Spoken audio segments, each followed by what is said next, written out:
నేను ఈ సృష్టినంతటిని భస్మం చేసేస్తాను.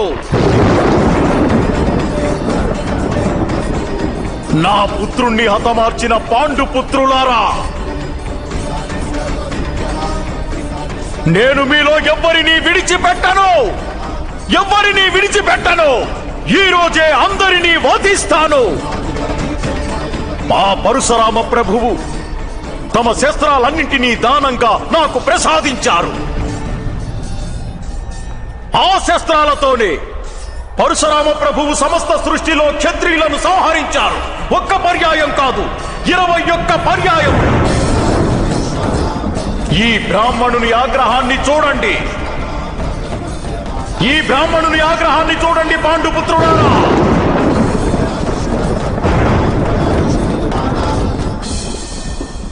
ఇప్పుడే పరశురామ ప్రభువిచ్చిన శస్త్రాలతో ఈ సమాజాన్నంతటినీ ధ్వంసం చేసేస్తాను. సమస్త సమాజాన్ని ధ్వంసం చేస్తాను నేను.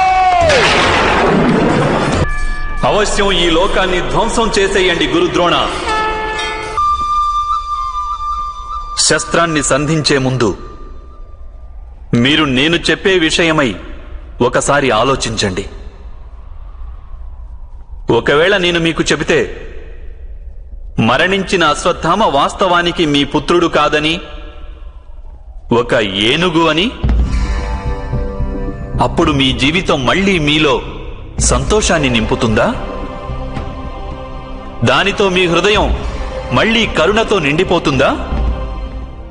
మీరు యథార్థమే చెప్తున్నారా వాసుదేవా? వాస్తవంగా నా పుత్రుడు మరణించలేదా?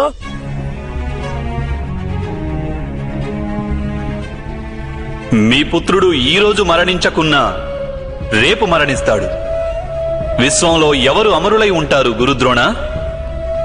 కానీ వాస్తవమైన ప్రశ్న ఏమిటంటే, మీ జీవితంలోని సుఖం దుఃఖం, ఆశ నిరాశ, జ్ఞానం అజ్ఞానం, మీ సర్వస్వం మీ పుత్రునితోనే ముడిపడి ఉన్నాయా? ఇక మీ జీవితానికి వేరొక లక్ష్యమే లేదా? మీలోని సకల శక్తులు, సమస్త జ్ఞానము కేవలం మీ పుత్రుని కోసమేనా? అవును, నా కారణంగా వాడు ఈ లోకంలోనికొచ్చాడు. వాడు నాకు సుఖాన్ని, ప్రేమని, గౌరవాన్ని ఇచ్చాడు. నాకు నా జీవితంలో వారిని మించినది ఇంకేదీ లేదు. ప్రతి తండ్రికి తన పుత్రునిపై ఇంతటి ప్రేమ ఉండదా? అయితే ఆలోచించండి గురుద్రోణ. ఏ పుత్రుడినైతే మీరు ఇంతగా అభిమానిస్తున్నారో వానికి వాస్తవంగా మీరేమిచ్చారు? సంపదలిచ్చాను, సుఖాన్నిచ్చాను, రాజ్యాన్నిచ్చాను. సంస్కారాన్నిచ్చారా?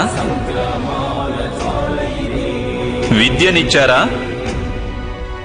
ధర్మం గురించిన జ్ఞానాన్నిచ్చారా? ఏ రక్షణ లేకుండా జీవించగలిగే విధంగా వానికి మీరు ఏమీ ఇవ్వలేదు గురుదేవా.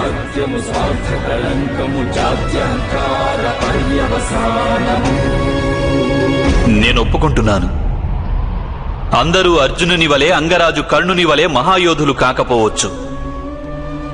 కానీ మీరు మీ పుత్రునికి సముచిత నిర్ణయాన్ని తీసుకునే విజ్ఞతను ఇచ్చి ఉండవచ్చు. ఒకవేళ మీరలా చేసి ఉంటే ఈరోజు మీ పుత్రుడు ధర్మానికి శత్రువు అయ్యేవాడు కాదు. అలాగే మీరు అధర్మం పక్షాన చేరి యుద్ధం చేయవలసి వచ్చేది కాదు.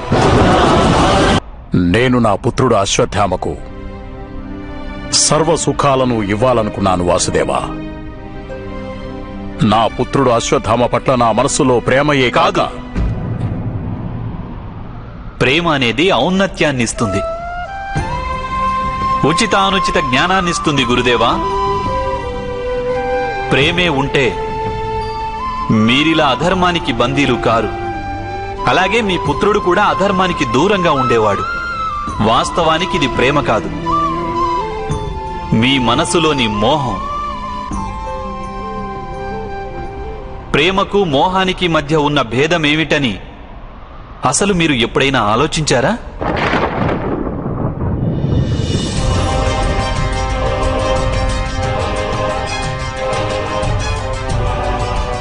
ప్రేమ నుండే మోహం జనిస్తుంది కదా వాసుదేవా.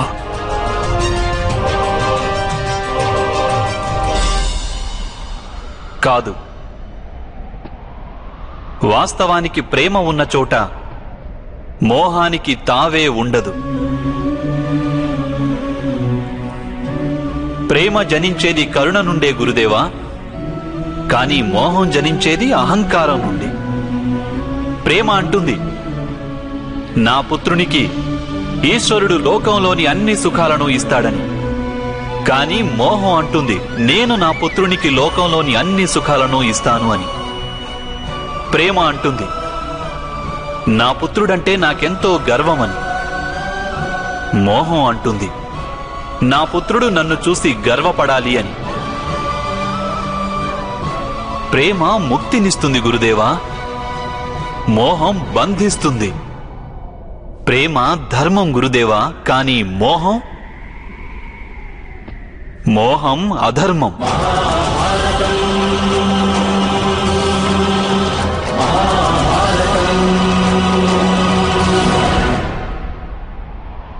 మీరు మీ పుత్రుడు గంజినీరు త్రాగటం చూసి మీ సాధనను భంగం చేసుకునేవారు. దానికి మారుగా మీరు మీ పుత్రునికి గంజినీటితో సంతృప్తి చెందే శిక్షణనిచ్చున్నట్లయితే, మీ సాధనను భంగం చేసుకునేందుకు మారుగా వానికి శ్రమించి ఏదైనా సంపాదించే శిక్షణనిచ్చి ఉంటే నిజానికి ఈరోజు మీ పరిస్థితి భిన్నంగా ఉండేది కాదంటారా? మీ పుత్రుని భవిష్యత్తును ఉజ్వలంగా రూపొందించే ప్రయత్నంలో మీరు వాని చరిత్రను ఉజ్వలంగా రూపొందించడం విస్మరించారు. మీ మోహం కారణంగా వాని జీవితంలో ధర్మం నశించింది. లోభం, భయం, దురాశల శిక్షణనిచ్చారు మీరు మీ పుత్రునికి. అలాగే స్వయంగా మీరు ఆ మోహం కారణంగానే వాస్తవానికి మీరు గురువుగా ఎప్పుడూ భాసిల్లలేకపోయారు. కేవలం ఒక శిక్షకునిగా మిగిలిపోయారు మీరు.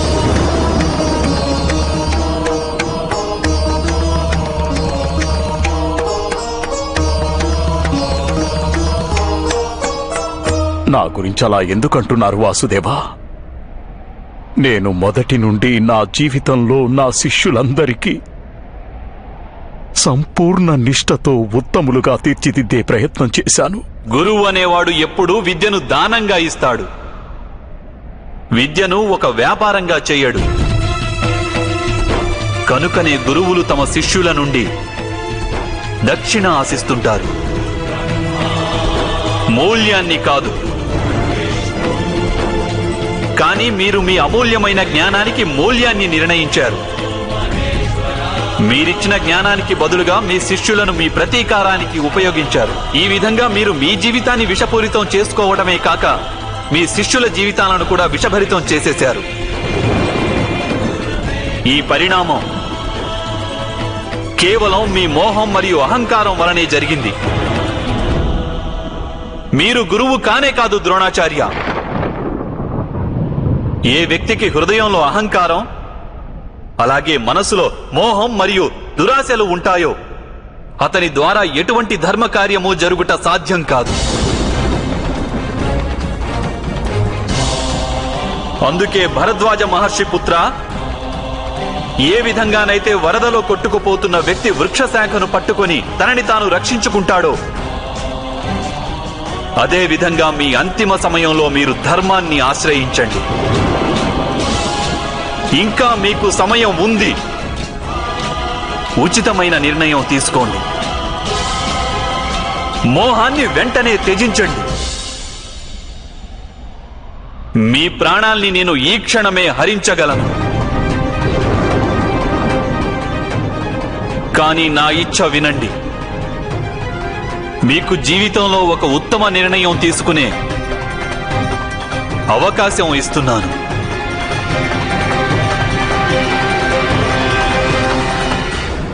యథార్థమే చెప్పారు మీరు. నా పుత్రుడు అశ్వత్థామకు శిక్ష లభించడానికి కారణం పూర్తిగా నేనే.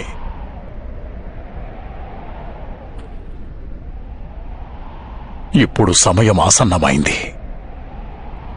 ఇప్పుడు నాకు కూడా శిక్ష లభించాలి. నా అంతిమ సమయం వచ్చేసింది వాసుదేవా.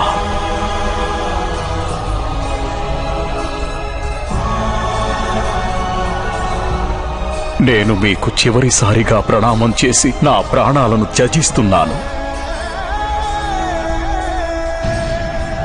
నా పుత్రిక వంటి ద్రౌపదికి చెప్పండి, భరద్వాజ మహర్షి పుత్రుడు ద్రోణుడు మరణించే ముందు ఆమెను క్షమాపణ కోరాడని.